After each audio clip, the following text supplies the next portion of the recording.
Rathnakumar is ரத்னக்கட்டி of Tamil cinema. அவர இன்னைக்கு இங்க கூப்பிட்டதுக்கு ரொம்ப நன்றி. அதுக்கப்புறம் ரத்னா ப்ரோக்கும் எனக்கும் ஏகப்பட்ட கிளாஷ் ஆரம்ப காலத்துலருந்து. அண்ணா வந்து பயங்கர விஜய் ஃபேனு.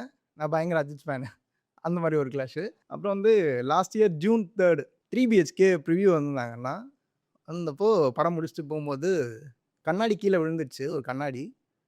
மெரிக்கிற மாரி வந்துட்டாரு. மெரிக்கிற மாரி வந்துட்டு இப்டி பண்ணிட்டு கண்ணாடி எடுத்து அம்மாகிட்ட குடுத்தாங்க.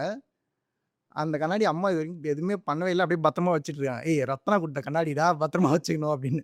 எனக்கு ஞாபகமே இல்ல இந்த சம்பவமே. வாவ்! அம்மாக்கு வந்து மேதமான் டைம்ஸ்ல வந்து ரொம்ப ஆஃப்டர் ஓடிடி தான் அத பார்த்தாங்க. டெய்லி போயிட்டுருக்கும் சீரியல் மாரி. நான் ஆஃபீஸ் கிளம்புவேன் மேதமான் போவோம். காலைல 4 மணிக்கு வருவேன். அப்பயும் மேதமான் போயிட்டுருக்கும். "என்னம்மா என்னம்மா ஆச்சு?" "இல்லடா இது ஓகேவா இருக்குடா. அப்படியே போயிட்டே இருக்குடா" அப்படின்னு. ஏன்னா ரொம்ப கனெக்ட் ஆயிட்டாங்க மேதமான் கூட. அப்புறம் ஆடை அவங்களுக்கு அந்த அளவுக்கு ஒர்க் ஆவல.